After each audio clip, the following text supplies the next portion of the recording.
big shift over the last year. So as you say, always been in a pretty diverse environment, and I remember in secondary school being quite outspoken when overt racist comments were made and things like that. And there's been different sort of situations where I felt that I'd engaged with race and I felt that I'd engaged with racism because I've been very outspoken about overt racism. So the ones, the kind of thing that we can spot a mile off.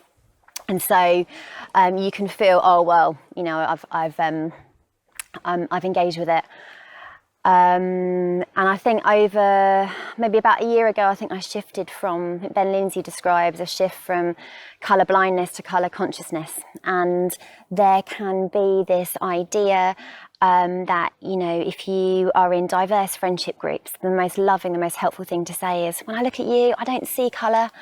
But actually that is a bit of a privilege. So when Alicia's describing, I'm aware of being black all the time, it is a privilege to not be aware of being white all the time. And it's a privilege to say to someone, when I look at you, I don't see colour, because I don't have to. And actually, starting to engage with someone's experience of race and racism and really understanding that will take you to a place of deeper friendship.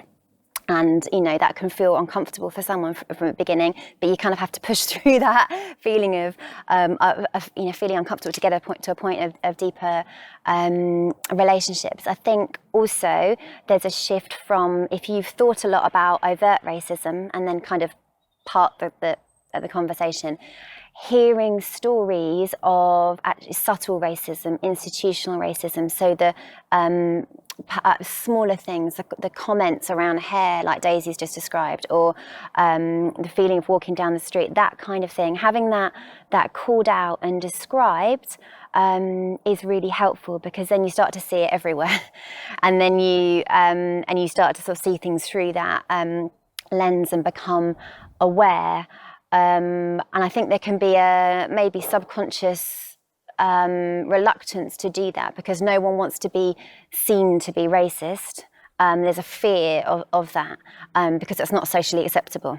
But I think you have to accept that if things are so hidden that they're at assumption level, or that it might be hidden in your own heart. And so a starting point of praying, I think that's really important.